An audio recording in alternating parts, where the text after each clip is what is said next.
Welcome back.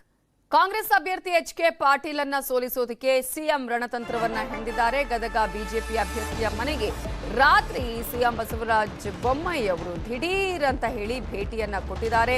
BJP ಅಭ್ಯರ್ಥಿ ಅನಿಲ್ ಮೆಣಸಿನಕಾಯಿ ಜೊತೆ ರಹಸ್ಯ ಸಭೆಯನ್ನ ನಡೆಸಿದ್ದಾರೆ. ಅವರು ರಹಸ್ಯವಾಗಿ ಚರ್ಚೆಯನ್ನ ಮಾಡಿದ್ದಾರೆ. ವಿಧಾನ ಪರಿಷತ್ ಸದಸ್ಯ ಎಸ್.ವಿ. ಸಂಕನೂರ, ಕಾಂತಿಲಾಲ್ ಬನ್ಸಾಲಿ, ರಾಜು ಕುರಡಗಿ ಜೊತೆ ಚರ್ಚೆ ಮಾಡಿದ್ದಾರೆ.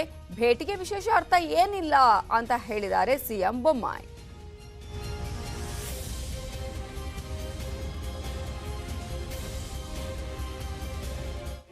ವಿಜಯನಗರ ಜಿಲ್ಲೆ ಹಡಗಲಿಗೆ ನನ್ನ ಪ್ರಚಾರ ಇತ್ತು. ಅದು ಮುಗಿದ ಮೇಲೆ ನಾನು ಹುಬ್ಳಿಗೆ ಬರಬೇಕಾಯಿತು.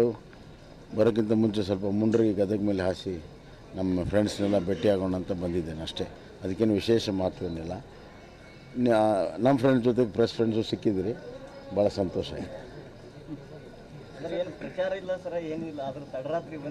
ಅಲ್ಲ, ಆನ್ ದಿ ವೇ ಖಂಡಿತ ಹುಬ್ಳಿಗೆ ಹೋಗೋ ದಾರಿಯಲ್ಲಿ ಇವೆರಡು ಕ್ಷೇತ್ರ ಹೆಂಗೆ ನಡೆದಿದೆ ಅಂದರೆ, ಒಂದು ಶಿರಹಟ್ಟಿ ಕ್ಷೇತ್ರ, ಒಂದು ಗದಗ ಕ್ಷೇತ್ರ, ಏನೆಲ್ಲ ನಡೆದಿದೆ ಅನ್ನೋದನ್ನು ಸಮಾಚಾರ ತಿಳ್ಕೊಂಡು ಕೆಲವು ಸಲಹೆ ಸೂಚನೆ. ಬಿಜೆಪಿ ಸ್ಟಾರ್ ಪ್ರಚಾರಕ್ಕೆ ಟಕ್ಕರ್ ಕೊಡೋಕೆ ಕಾಂಗ್ರೆಸ್ ಸಜ್ಜಾಗಿದೆ. ಕಾಂಗ್ರೆಸ್ ಪರ ಚುನಾವಣಾ ಪ್ರಚಾರಕ್ಕೆ ಶಿವರಾಜ್ ಕುಮಾರ್ ಎಂಟ್ರಿ ಕೊಡಲಿದ್ದಾರೆ. ಇವತ್ತು ಶಿವಮೊಗ್ಗದ ಸೊರಬದ ಕ್ಷೇತ್ರದಲ್ಲಿ ಬಾಮೈದ ಮಧು ಬಂಗಾರಪ್ಪ ಪರ ಶಿವಣ್ಣ ಪ್ರಚಾರ ಮಾಡಲಿದ್ದು, ಶಿವಮೊಗ್ಗ ಮುಗಿಸಿ ವರುಣಾದಲ್ಲಿ ಸಿದ್ದರಾಮಯ್ಯ ಪರ ಮತಬೇಟೆ ಮಾಡಲಿದ್ದಾರೆ.